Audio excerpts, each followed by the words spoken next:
agradecendo ao Deus Pai Todo-Poderoso, a Nossa Senhora Aparecida e a você, meu nobre assinante, eu quero dizer que o lugar no pódio e o seu legado social está no ar. Olha, hoje nós vamos falar com um grande e campeão de boxe do Brasil. Daqui a pouquinho mais vocês vão conhecer, tá? Também quero aproveitar para dar um abraço muito grande para você que nos assiste pela internet, pelo www.cabofriotv.com.br. Você que nos assiste pelo nosso blog, a cada dia o acesso aumenta, né? Você que me encontra na rua e parabeniza pelo programa, muito obrigado, que Deus abençoe você, abençoe toda a família. Abraço para todos da Pastoral da Sobriedade. Ontem tivemos uma reunião maravilhosa, tá? Se você tem problema, tem alguma pessoa da sua família, algum amigo, algum parente usuário de droga, procura a gente lá na Pastoral da Sobriedade. Pastoral da Sobriedade funciona todas as segundas-feiras, de 19 às 20 horas, na Casa de Maria, uma ruazinha que fica ali, do lado da Magnalto, em frente à Padaria Remar, uma ruazinha em frente à Padaria Remar ali, Casa de Maria, de 19 às 20 horas. Pode nos procurar lá, tá bom? Olha, hoje, começando a Copa do Mundo, né? E a gente sabe que Copa do Mundo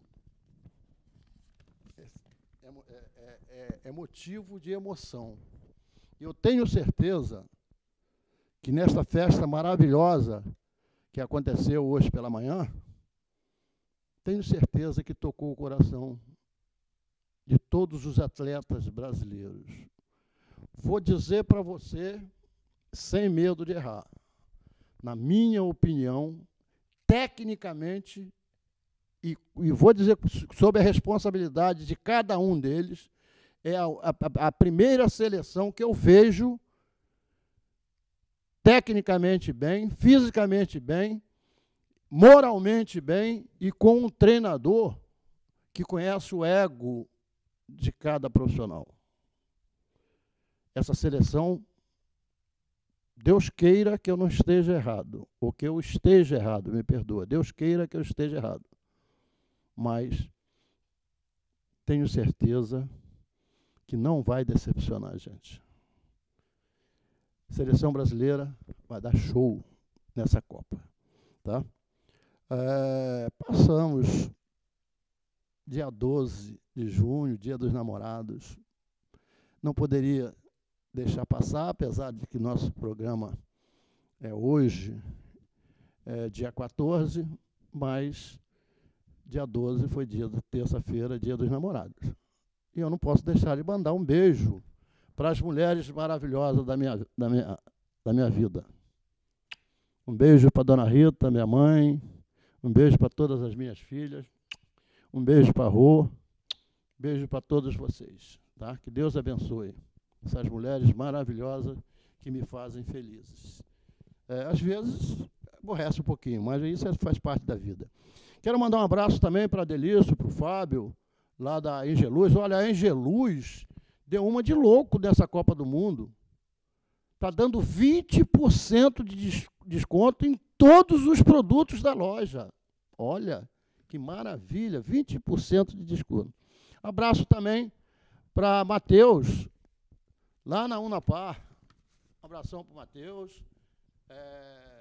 Que Deus abençoe você, meu amigo. Olha, eu quero pedir desculpa a você, que eu estava saí agora de casa e tirando a visualização do nosso blog. E não consegui tirar porque acabou a tinta, né? Obviamente. Da semana. Mas durante o dia, no Brasil tivemos 125 acessos, da Rússia 12, da Alemanha 6 Irlanda, 5, Estados Unidos, 5, Portugal, 4, Peru, 2, Espanha, França e Moçambique, 1 acesso cada um. Muito obrigado a você que nos assiste fora do Brasil. Que Deus abençoe você, abençoe toda a sua família e ilumine, porque a gente aqui em Cabo Frio e você nos assistindo, lógico. O que pode salvar o nosso país, o nosso estado e a nossa cidade? Você sabia que você pode salvar? Agora, não é o que você fala, é o que você faz. E o que você faz para salvar? Falar é fácil. O que você faz? Abraço a todos da PIAT, Associação dos Proprietários de Imóveis de Aluguel para Temporada. Tá? Que Deus abençoe. Tivemos uma reunião maravilhosa na sexta-feira passada, lá com o Corpo Bombeiro. Agradecer ao Márcio Sorém, que foi lá, deu uma aula técnica para a gente maravilhosa. Enfim, grupo cada vez unido. Vamos às reflexões da semana. Se eu não mudar, nada muda. Não tente mudar as pessoas. E abraço também para todo o pessoal da família de Vadinho, lá da Pizzaria Toscana, do Reinaldo Simone. Tá? Deus abençoe a vocês. Antes de apresentar o meu amigo de hoje, eu quero aproveitar mandar um abraço para a pessoa que é responsável por ele estar aqui. O cara está bonito. Eu quero, de coração, agradecer a você, Bianca. Pô, botou o cara inteiro aqui, parabéns, hein? Grande Eudes. Obrigado, Roberto Bigode. Quando você me convidou para participar desse programa, se eu subir ao pódio aqui dentro, pô, eu me senti orgulhoso e com uma certa vaidade, por você ser uma pessoa conhecer tantos atletas, tantos esportistas, e ter me escolhido para participar do teu programa, subir no teu pódio, que com certeza você escolhe a dedo a pessoa que esteja aqui para fazê-lo. Eu fiquei muito feliz e estou aqui para falar da minha vida, da minha trajetória esportiva. Você, poucas pessoas em Cabo Frio sabem quem foi você na sua vida. Eu vou falar para você em casa, sem medo de errar.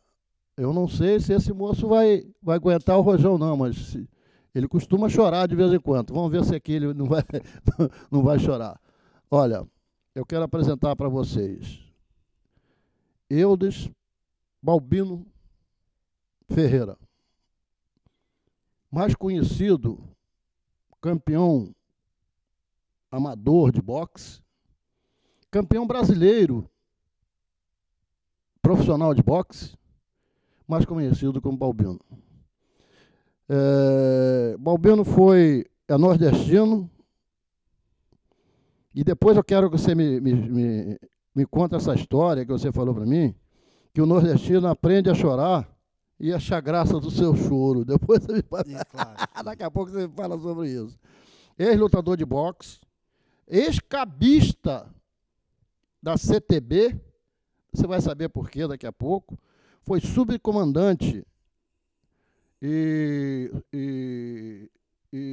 subcomandante e subtenente do subcomando da subtenente, né, da Polícia Militar. 32 anos, trabalhou em Ilha Grande, é graduado em professor em Educação Física e dono da pousada Balbino. Eu apresentei você, mas eu queria que você falasse da sua própria boca. Quem é Eudes Balbino Ferreira? Eudes Balbino nordestino, como qualquer outro, que sofreu a seca, que sofreu da carência da vida, filho de uma viúva, que eu sou apaixonado até hoje, e que veio para o Rio de Janeiro por procurar um espaço, um legado social aqui.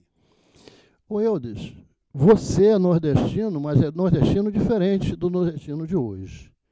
Hoje o nordestino ainda tem ônibus, ainda tem esses caminhões de transporte,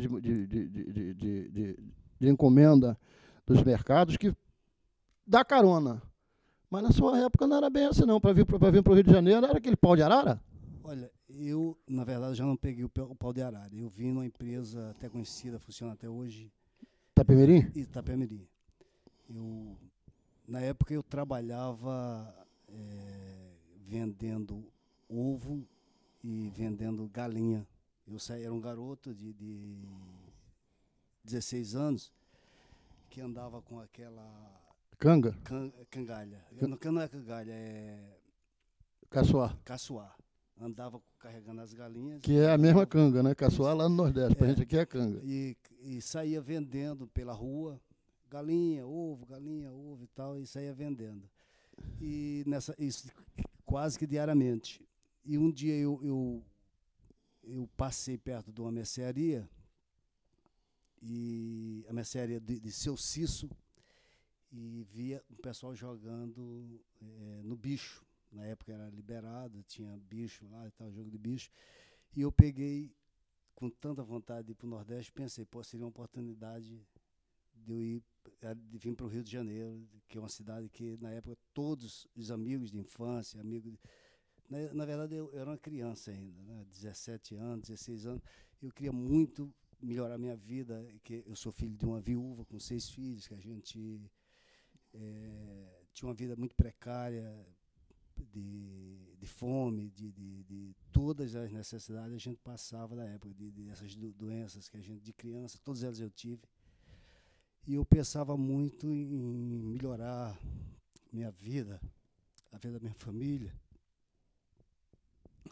Eu sabia que você iria se emocionar por esse motivo, porque qual nordestino que vem para o sul do país e que não sente saudade o que esse homem passou na vida?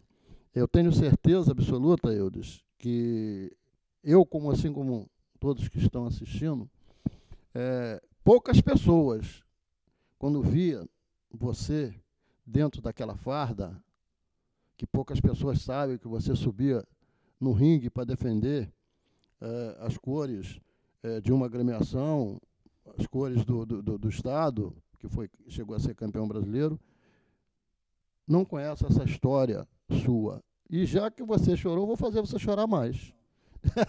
Vou fazer você... Falar nisso, antes de você chorar, aproveita que você está chorando, e chorando, manda um abraço, porque dia do namorado passou e você deu beijo em casa. Dou sempre. Então, eu quero dar um beijo na minha esposa, Bianca, um beijo, ela até me cobrou que eu falasse sobre isso, mas é uma coisa que eu não esqueço nunca, Bianca, um beijo. Me fala uma coisa, já aproveitando esse choro seu, por que o nordestino chora e depois acha a graça do seu próprio choro? Quando supera o motivo do choro. Parabéns pela resposta. E eu realmente, no decorrer da minha vida, com as minhas conquistas que eu tive, para mim foram imensas, para mim foram enormes. Hoje eu consigo rir dos momentos tristes, dos momentos difíceis. Uns não, entendeu? Uns não, porque é como se fosse uma espinha que fica cravada na nossa garganta, que entala. Entendeu? A fome é dura, entendeu? Quem passou fome, É triste realmente você lembrar desse passado seu? A mim não. Eu fico rindo às vezes, que eu comia bundinha de tanajura, comia caroço de jaca cozido. Caldo de jaca? Caroço de jaca. Caroço. Aquele caroço, inclusive, eu comi muito também. Fica engraçado. Eu comi muito também. Ele é duro e quando você come, ele fica macio, né? Isso, mas lembrar que meu irmão, que minha mãe passava isso também, aí não é engraçado. Aí é triste, É ruim de lembrar. Porque é um momento, quando você lembra do passado e vem essa vontade de chorar, esse choro é mais da felicidade, de você se sentir liberto e ter ajudado a quem você ajudou. Eu sou sabedor e ontem eu quero te agradecer, porque ontem você me recebeu na sua casa, cafezinho lá, Bianca serviu aquele café maravilhoso lá na sua pousada. E eu quero agradecer, e ontem eu tomei conhecimento um pouco mais de você, que o seu já era admirador seu e seu amigo, sem conhecer esse passado seu, eu já era admirador e seu amigo desde a época da PM, você sabe disso, que a gente tinha uma liberdade pequena, mas a gente, por morar, ser vizinho, a gente sempre estava junto, né? E quando a gente lembra dessa passagem, realmente a emoção é muito grande. Olha, eu sou muito satisfeito com as coisas que eu consegui, com os apoios que eu tive, mas eu podia ter, o que eu pude ajudar, eu ajudei, eu podia ter ajudado mais, mas só em mostrar que eu estou feliz, as pessoas que me amam, claro, com certeza eu transmito essa mesma felicidade para eles. As pessoas que me veem como um exemplo, que me acompanhou, que seguiu minha trajetória, que viu um menino, criança, que passava fome, que tinha doença, que morava numa casa de palha, de barro, e que veio para o Rio, que estudou, venceu na vida, que conseguiu se formar, eu sou formado, e que foi campeão. Pelo menos exemplo, que queira que não, é um exemplo que eu quero que seja marcado, pelo menos para minha própria família, que veja que eu consegui. Graças a Deus. E, olha, eu vou falar uma coisa para você, tem muito choro ainda, hein? Isso aí é o mínimo que a gente está tendo aqui, vai ter muito choro ainda. Você falou para mim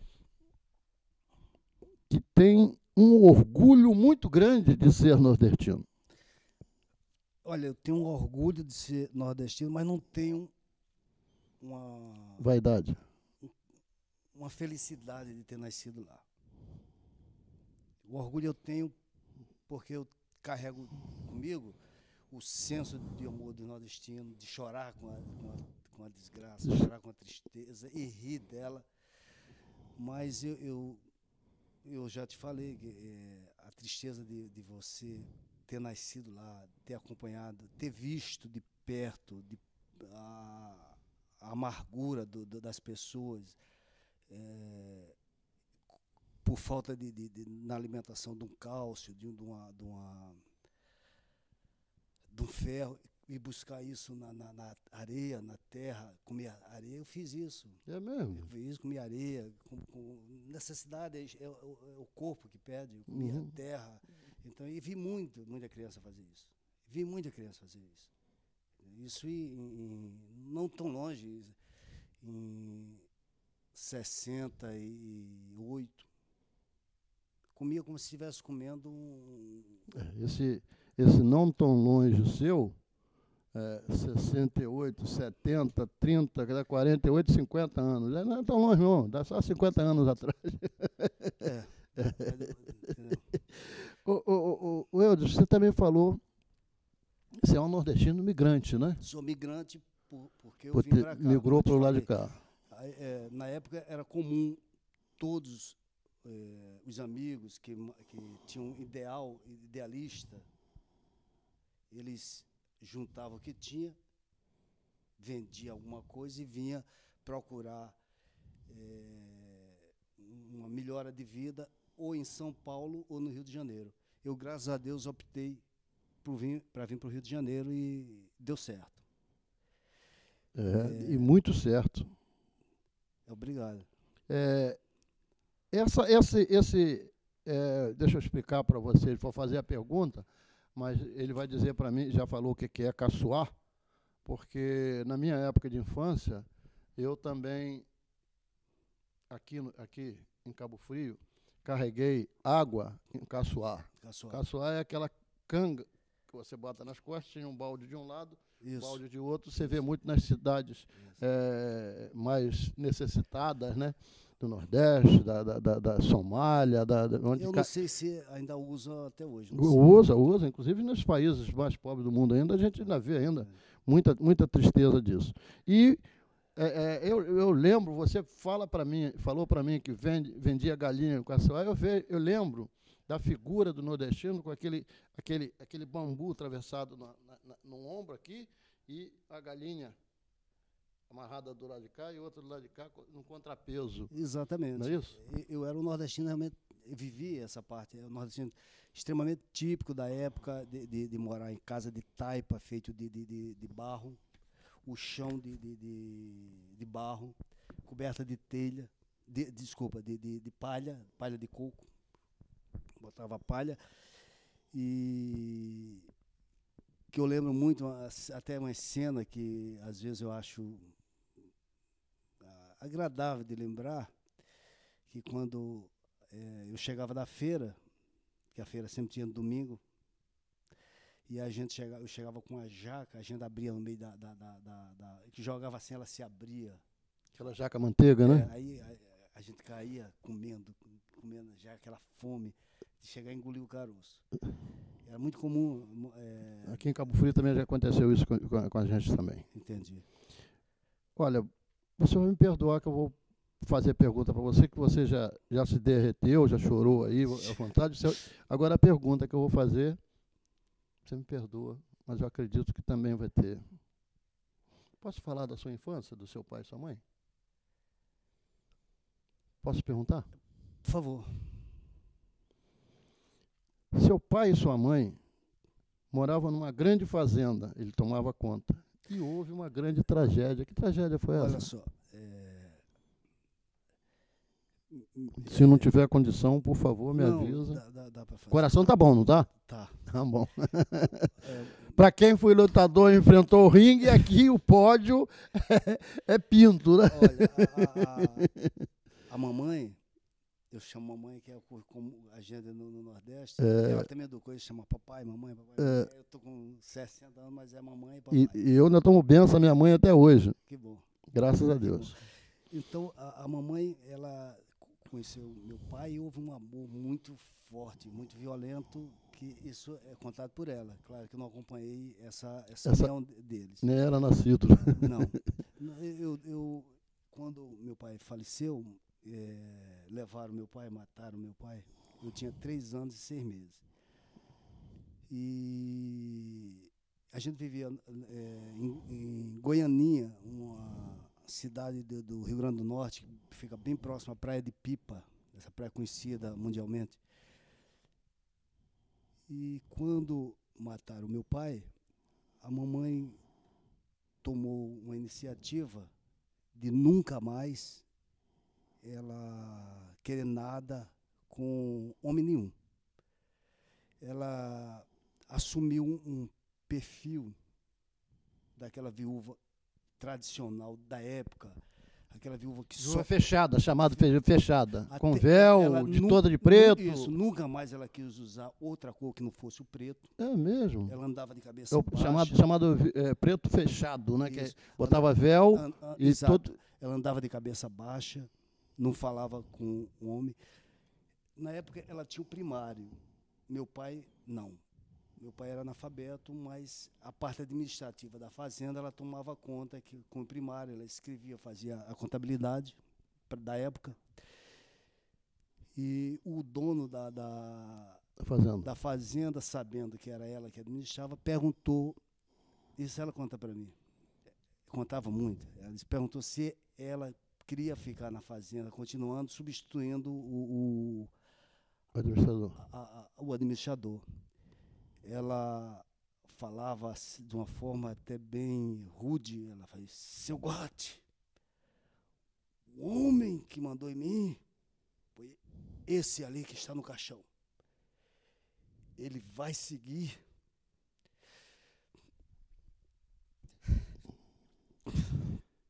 Eu vou atrás dele Naquela época era assim mesmo. Naquela época as pessoas se fechavam, o amor. Hoje praticamente o jovem não ama, não gostam conforme E antigamente. tinha um negócio engraçado que na época, engraçado no modo de dizer, ela falava que essa palavra padrasto e madrasta era como se fosse uma agressão.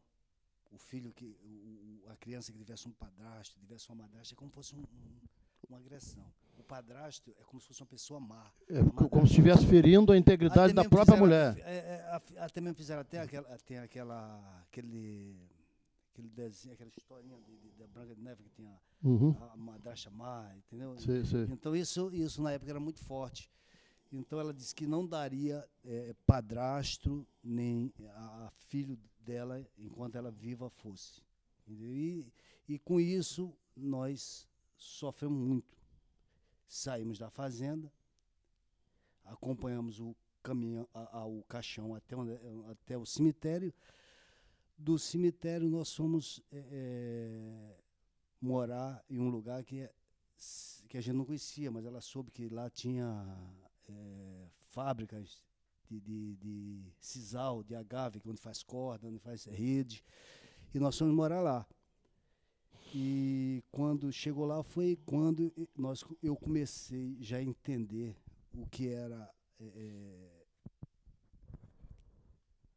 ter necessidade, onde eu vi o que é a falta de comida, o que é a falta de uma cama, e uma falta de uma estrutura, de um modo geral, toda ela de vida. E foi ali que começou meu entendimento com a vida, o que é certo, o que não é certo, o que é certo, o que não é certo. O Eudes, você me fez lembrar também, conversando comigo, numa época muito longínqua, em Cabo Frio, quando a Arraial do Cabo ainda era Cabo Frio, que aqui tinha a fábrica de baleia. Os japoneses vieram para Cabo Frio, construíram uma fábrica lá no canto da Praia dos Anjos, e ali trazia as baleias para cá. Você me falou que comia carne de baleia salgada, cara, Olha na só, época? Na época, o alimento era muito escasso. O alimento era muito escasso. Talvez para quem morasse em fazenda, como a gente tinha morado, não era. Mas quando eu fui entender de vida, de maturidade, era muito escasso. Não se tinha geladeira. Na época se cozinhava as coisas, principalmente carnes, cozinhava no óleo e deixava ela na banha e deixava ela na banha. Antigamente não tinha óleo, era banha, né? Nunca deu para sobrar nada. Né? Se era 6 garotos, 6 crianças, não sobrava nada. Se era 1 quilo de carne, comia 1 quilo de carne. Se era 12 quilos de carne, comia 12 quilos de carne. A barriga sempre roncava. Então, mas o que eu quero te falar da baleia é o seguinte. A baleia era uma carne que vinha salgada. Então, a gente... Para não estragar, né? Para não estragar. Era baleia salgada. É o que existe com a carne seca até hoje. Era carne, a gente comia muito. Carne seca, lombo. Muito não, a gente comia de vez em quando. Né? Era carne de baleia, carne charque lombo. E uma carne, você vai dizer, bacalhau. Peixe, bacalhau. A gente comia bacalhau porque bacalhau... Salgado também, que vem... Salgado, que até tinha um pessoal que comentava bacalhau para quem é baixo. Que era coisa bem popular. Bacalhau era bem popular. Agora, deixa eu te perguntar uma coisa, já vindo para o lado mais... você veio para o Rio, o que te motivou muito vir para o Rio foi uma música? Olha, primeiro tinha essa migração do nordestino para cá. Então, meu amigo que eu adorava, o vizinho que eu gostava muito, se despedia da gente com lágrimas e tal. E às vezes aí eu via mandando buscar a mãe, o pai, os amigos, e vinha para o Rio de Janeiro, para São Paulo. E numa leva dessa, eu sempre pensei em, por que não eu? Eu disse, por que não eu? E eu fiquei pensando muito em vir. E aí eu peguei, a gente tinha um rádio que conhecida, botaram na época, na nossa casa, botaram água, botaram luz. A água era aquela água que era uma torneira só, Uma né? torneira na sala. Na sala. Cavava a companhia de água e botava uma torneira. Em pé na sala. Em pé na sala. E dali tirava a água para onde? Isso, era um troféu, uma torneira daquela numa casa, entendeu? E luz, um bico de luz, que botava nas casas, embaixo da telha. Embaixo do caibo, né? Aí aquilo ali, a gente... só que eu nunca entendi, porque a barriga sempre roncava, a minha, dos meus filhos, dos meus irmãos, e quando chovia, caía água em cima da gente. A palha, ela suporta até um certo limite da chuva. Mas quando é uma chuva forte... A chuva começa a pingar. Torrencial, né? Tem que lá ser em casa constante. Era o seguinte, na cama, uma cama pequena de solteirão, não sei se você já ouviu falar, cama de solteirão, dormia a mamãe. Aí tinha uma rede uma rede aqui, armada, depois a outra no mesmo pau vai pegar, ficava 6 redes armadas. E a gente dormia nessa rede. Uhum. E que música foi essa que te motivou para fazer aqui? Aí tinha esse rádio, quando botaram a luz, tinha um radinho pequeno que a gente chamava de rabo quente. Exatamente. Era aquele válvula. Ele tinha a válvula quando aquecia, diminuía a voz. Ele tinha um limite. Sofremos muito para assistir a Copa do Mundo em 58 por causa disso. Sumia, desaparecia a voz, depois ele voltava. Tinha um limite. Você só podia assistir, ouvir um rádio desse, eu acho que uma hora, no máximo, porque ele pegava fogo. Se deixasse ligar direto, eram umas válvulas grandes assim, que ficava vermelha e pegava fogo. Uhum. Aí, um dia eu estava ouvindo uma música de uma novela, já tinha passado para a novela de televisão. Só que lá em casa não tinha televisão. A novela, eu acho que era Saramambaia. Saramambaia. E era uma música que falava assim: amanhã se der, carneiro, vou embora daqui. Vou para o Rio de Janeiro. Isso. Aí eu digo, por que não? E eu continuei trabalhando, vendendo a galinha, e quando eu cheguei uma tarde, na mercearia de Seu Cício, eu vi um rapaz fazendo o jogo do bicho. Aí eu digo, vou fazer também. E eu fiz esse jogo do bicho. Até jogo do bicho. Teve isso? Sorte no jogo do bicho? Aí quando foi de manhã, o Seu Cício foi lá em casa e falou, olha, tu ganhou e tal. Aí como é que Deus é bom? Aí eu ganhei, aí eu falei assim, mamãe ficou muito feliz que a gente faz aquela compra e tal. E o que sobrou, eu digo assim, oportunidade de ir para o Rio de Janeiro. Aí eu falei para minha mãe que eu vinha para o Rio de Janeiro. Aí começa aquele negócio, a lágrima aqui, chora. Aí quem chorava era ela. Chora ela, chora meus irmãos, chora você. Chora aí. Mas eu estava muito decidido em vir para o Rio de Janeiro. Aí comprei a passagem. O que foi triste foi a saudade dos amigos, quando vim para o Rio, e meu cachorro. Ainda jovem, né? Depois você vai ter a história do cachorro aqui, depois a gente vai conversar. É o Piaba.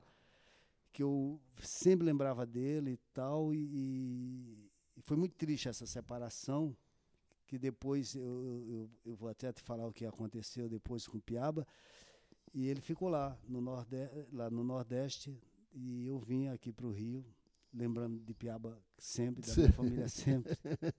Escrevia sempre para querer saber a notícia de Piaba. E a gente recebia carta, esperava o carteiro desesperadamente, já sabia o horário que o carteiro ia passar pela rua, já esperava, já olhava quando saía, quando voltava, abria a caixa de correio para ver se tinha carta guardada. A ansiedade de receber, a vontade de receber uma carta da família. Porque a comunicação que a gente tinha, telefone não tinha. Eu lembro disso. A comunicação que a gente tinha era através de carta e era demorado.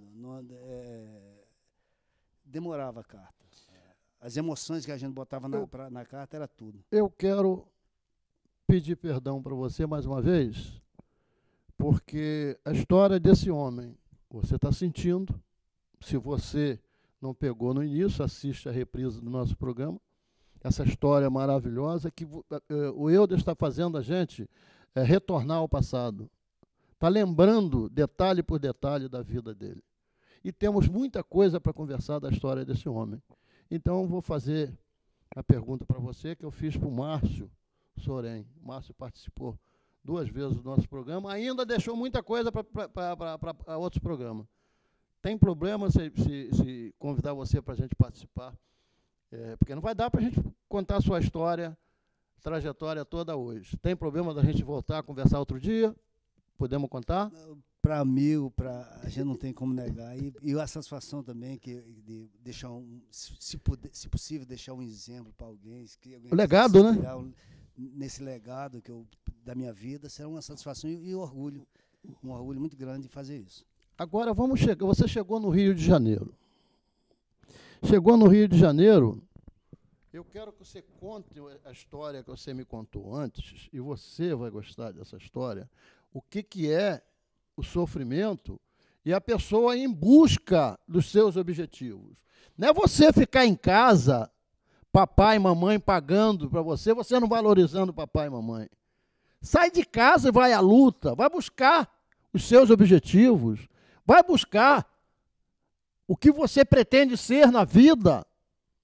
Não fica só no computador. Agora com o WhatsApp, é computador e WhatsApp. Sai, vai à luta, meu irmão, minha irmã. Está aí. Ouça essa história para vocês sentirem o que significa a valorização e um choro de hoje, lembrando aquele passado triste. Tem muita mais história para ele contar para a gente, e eu vou perguntar para você e para você também. Você sabe o que era cabista, profissão de cabista? Você vai me contar a história, como é que você chegou ao Rio de Janeiro e você foi ser cabista da CTB, né? Isso. Que é Companhia Brasileira de Telefonia. Eu desci na rodoviária, não conhecia nada no Rio e comecei a caminhar com uma maleta de madeira, com a capa encapada com papel. Já conhece, já viu essa? Já, pô. Pesada. E saí caminhando da rodoviária até a Praça Mauá. Na Praça Mauá tinha uma hospedagem de solteiro, na Rua do Acre. E eu tinha que pagar adiantado. Eu cheguei lá, eu trouxe pouquíssimo dinheiro, falei com a recepção e tal, e paguei uma diária. Você pagava diária e ficava. E eu paguei. Quando foi pela manhã, não, à noite mesmo, eu saí para conhecer aquela redondeza ali, da Praça Mauá, lá era o ponto dos ônibus que tinham o ponto final de ônibus do Brasil inteiro era ali. Isso. Aí eu saí procurando e tinha uma barraquinha da companhia telefônica. Eu comecei a falar com o rapaz e perguntei o que era aquilo, ele me falou e tal, o que era. Aí eu me interessei muito e ele falou que onde é que eu poderia arranjar uma vaga para trabalhar com isso. Ele me falou que próximo, me deu o endereço, me informou como chegar e tal, e eu podia ir lá e ver se tinha vaga. Eu fui no outro dia de manhã, e ele me indicou, disse que seria em Mesquita. Antes de você falar isso, quero mais uma vez chamar a sua atenção em casa. Olha como Deus é bom. Deus provém as coisas e nós não sabemos aproveitar dela. Lembra-se quando ele contou que ele ganhou no bicho? E porque ganhou no bicho, ele resolveu vir para o Rio de Janeiro? Foi Deus.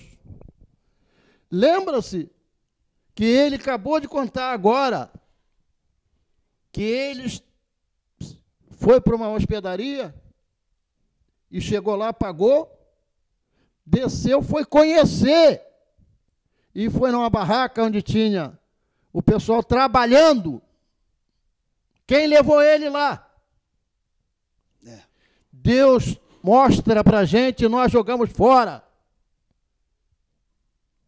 Essa mensagem fica em todas as histórias da minha, da tua vida, da nossa vida.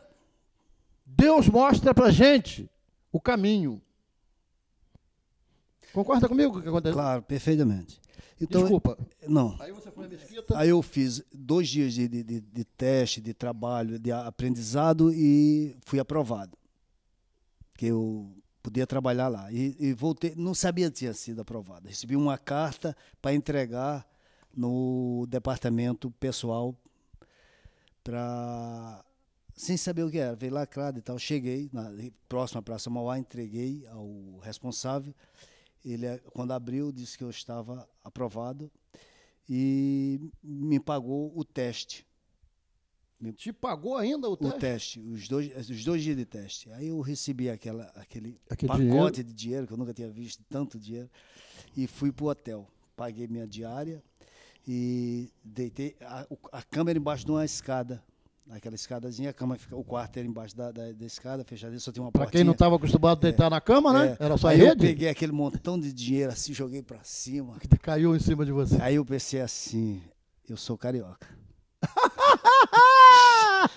Aí pronto, aí deixei minha carteira, assinei minha carteira e comecei a trabalhar como cabista. Agora conta, eu sei o que é, porque até hoje não existe, agora com TV a cabo, né? As TVs precisam de fibra ótica, essas coisas todas, os cabeamentos de TV a cabo, todo é feito de fiação de postes também, é a mesma coisa. Certo. Conta pra gente o que é cabista, ser cabista de uma empresa. Olha, cabista, você fica dentro no chão, quando você vê, tem assim, telefônica, aí você abre aquilo, faz uma barraca por cima de proteção, delimita o espaço, bota refletor e protege. E a gente fica lá embaixo. Na época a gente trabalhava muito com construção. Com construção era cabo novo, emendando os cabos. Então a gente eu fiz o curso, passava emendando aqueles cabos um com o outro. E isso eu achava agradável. Eu acostumado a... Dava até soldamento, soldava também, né? Tinha solda, que ele era de chumbo. Eu sentia agradável aquilo. Eu entrava lá, era 2 turnos. Um me rendia de manhã e 12 horas de serviço. Eu pegava 7 horas da manhã, saía 7 horas da noite. E eu ficava lá emendando fio. Esse período todo, descia a comida, o ajudante descia a comida na marmitinha, o prato de comida pela corda. Você lá mesmo almoçava? Eu almoçava e impressionante. Como eu nunca me estafei, achava agradável, ficava emendando aqueles fios ali, depois soldava, secava. Era uma coisa que eu fiz isso 5 anos. Gostava do que fazia. E necessidade. Necessidade e o gosto também que você tinha pela causa. Você queria fazer para você vencer na vida. Para vencer na vida. Não é a gente ficar em casa no computador, no WhatsApp, e achar que vai vencer na vida. Você tem que ter gosto. E fiz isso por 5 anos. Eu fiz isso por 5 anos. Trabalhei em várias partes do Rio de Janeiro. Eu trabalhei na Praça 11, Praça Tiradentes, onde tinha aqueles buracos assim, que tinha construção, troca de cabos de telefone. Eu ia e trabalhei. Foi uma época boa da minha vida. Foi uma época que eu consegui ter um status financeiro bom. Eu cheguei na época em... Você veio para o Rio em 76, 72? Em 78, eu consegui, com dinheiro de cabista, eu consegui comprar um carro novo, um Corcel GTI. Naquela época era o Corcel da moda. Eu consegui comprar, financiar... Era na época do Cinca Chambord, né? Que era eu rabo de peixe. Consegui comprar numa concessionária, na Clipper, Engenho Novo, ela ficava do lado de cá, eu comprei. Aí a satisfação de você chegar. E agora irresponsável, que eu comprei sem ter habilitação. Mas na época não tinha essa exigência tão grande que tem hoje. Eu andei sem habilitação muito. Mas você, nesse período que você foi vencendo as suas etapas, Deus foi provendo para você, mostrando o seu caminho, você também tomou uma posição. Sua família ficou lá ou veio para cá? Não, fui trazendo. Trouxe primeiro a minha irmã mais velha, Eunice. Por que primeiro a irmã? Pela carência que você tinha de necessidade de ajuda? Não. Ou ela necessitava Hierarquia. também? Hierarquia. A mais velha, minha irmã mais velha, eu digo, vou trazer primeiro a minha irmã mais velha. E trouxe. E nós alugamos uma casa em Belford Roxo, perto da Dutra, quilômetro 11. E fomos morar lá. Minha irmã era maravilhoso morar com ela, foi gostoso, nosso vínculo familiar aumentou. A gente tinha com quem falar da mãe, falar do pai. Ela tinha uma história próxima a mim. É como se minha família estivesse ali, juntinho com a gente ali. Foi bom, muito gostoso, ela me ajudou a ser feliz no Rio, começar a ser feliz no Rio. E eu via a felicidade dela, ela conseguiu um emprego, foi trabalhar num supermercado de caixa, e foi bom, muito bom eu ter tido oportunidade e condição de ter trazido minha irmã para cá. Você falou que trouxe sua irmã e depois sua mãe ficou lá? Eu trouxe depois meu irmão, que ele veio e foi morar na casa, todos moravam na minha casa. Aí ele conheceu uma vizinha. Casou. Minha irmã depois conheceu um vizinho, casou. Aí quando casa, ele vai embora, né? Sai de casa. Sai de casa. Que eu já era o pai, né? Como o irmão mais velho era o pai. Então minha irmã veio morar comigo, conheceu um rapaz, até um português, Mário, uma pessoa maravilhosa. Casou e foi. O meu irmão veio, casou e foi. Aí depois, são 6 irmãos, uma irmã já estava casada na Paraíba, ficou para lá. Aí depois veio mais outra, e foi vindo. E quando veio minha mãe, que foi, pronto, aí fechou. Sua mãe veio quanto tempo depois?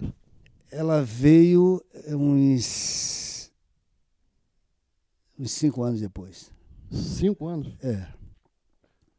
Aí é engraçado uma parte que eu queria te falar.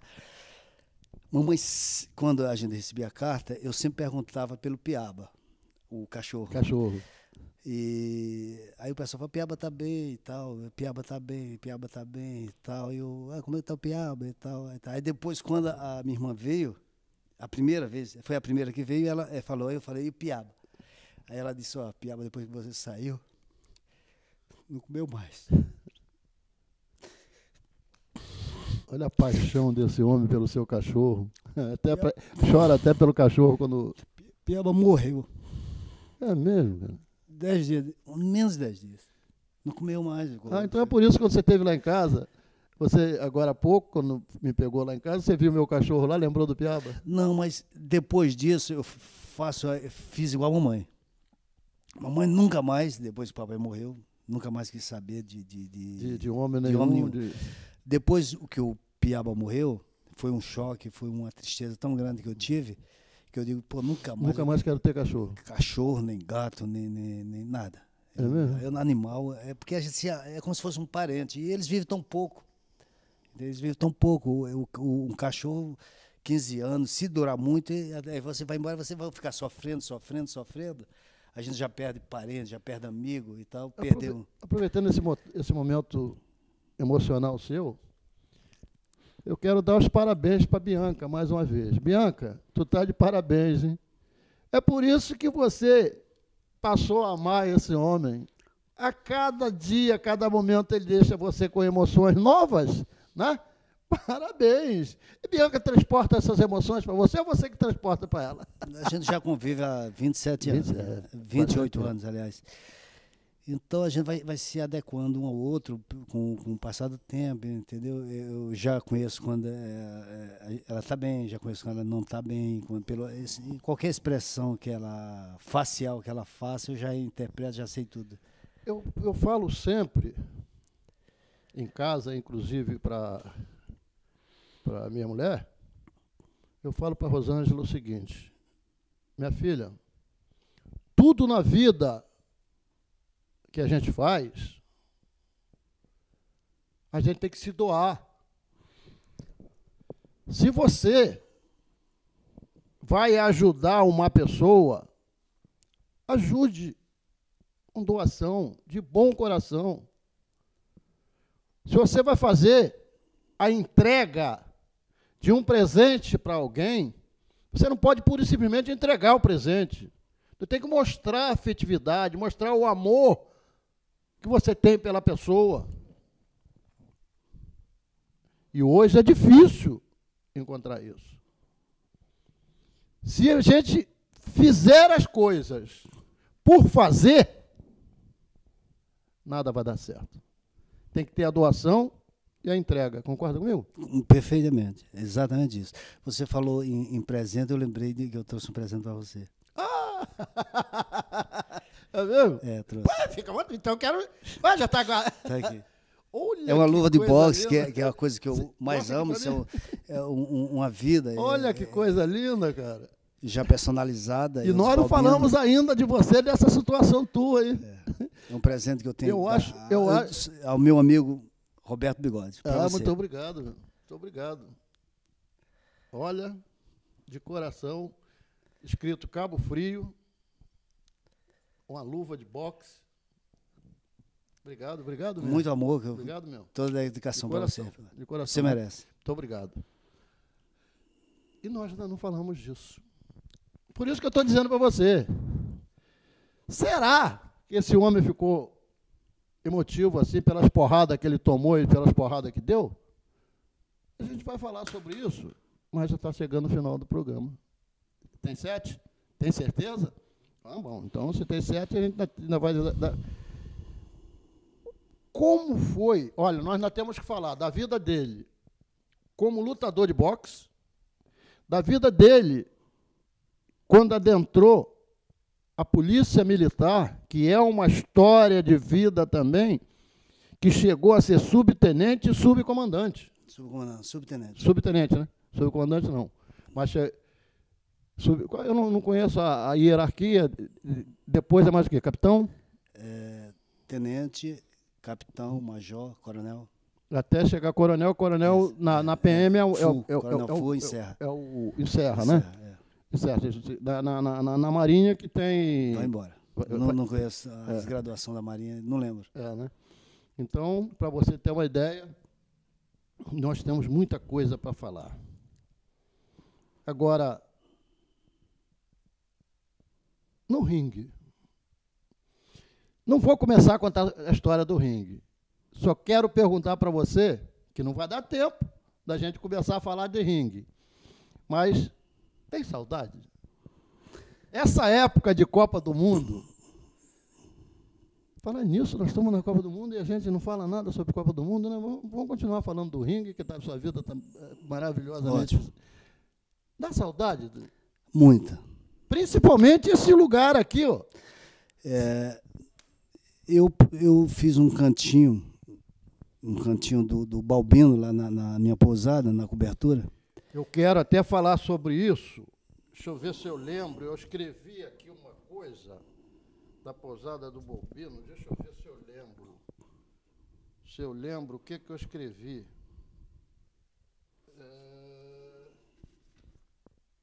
Da pousada do Balbino. Pousada do Balbino, que você está deitado numa rede. Está deitado numa rede.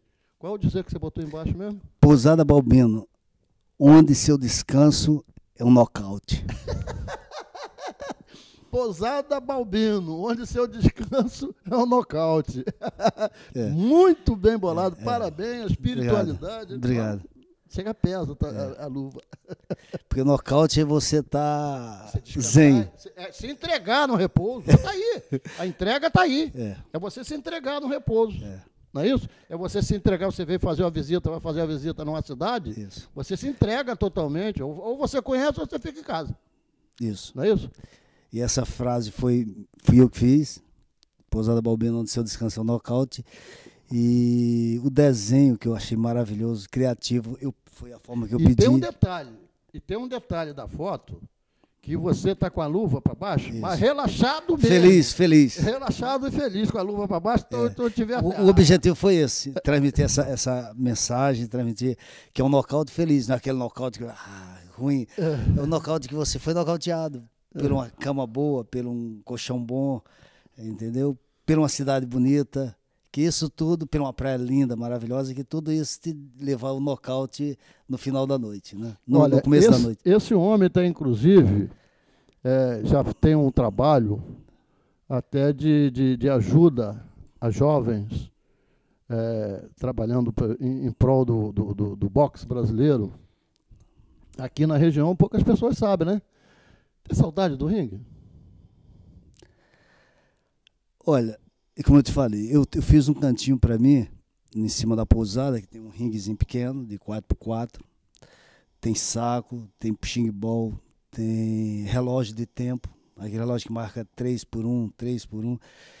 E quando a saudade está muito grande, eu vou para lá, me fico nela, tocando viola de pau pro ar, me vindo dela batendo saco de pau pro ar. É mesmo? Eu chego lá e passo meia hora batendo saco e correndo dentro do ringue, me mexendo. E muitas vezes quando chega algum lutador que quer trocar informação, contato, trocar contato, fazer uma luvinha, eu ainda faço. É mesmo? Eu tenho lá luva, tenho atadura, protetor bucal. Sobe a gente lá, troca uma esporradinha. É Balbino, a esquerda mortífera, né? Minha esquerda era forte. E sempre na linha de cintura. Você trabalhava mais na linha de cintura? Muitas vezes eu até perdi. Inclusive, é aonde você quebra a respiração do adversário. Muitas vezes eu até perdi a luta, mas depois eu comentava com os adversários. E a gente, como eu te falei, meus adversários, ex-adversários, são meus amigos até hoje. Visitam minha casa, mandam mensagem. É uma família. Uma família. Então, eu lembro que muitas vezes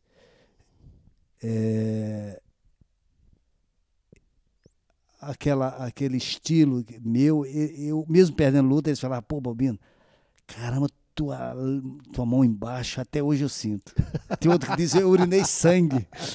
Olha, as histórias de Balbino, nós vamos ter um outro capítulo. Agora vai ser a história de Balbino no boxe. E a história... Vai ter choro também? Acho que não. Mas vai ter emoção. Vou lembrar das dores, das porradas do queixo.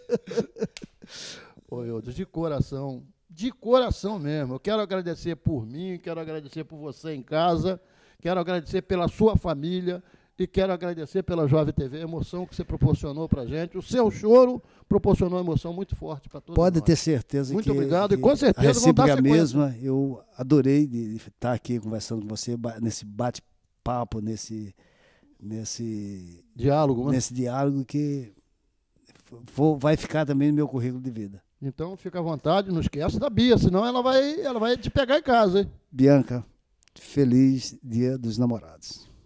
Tchau, um beijo.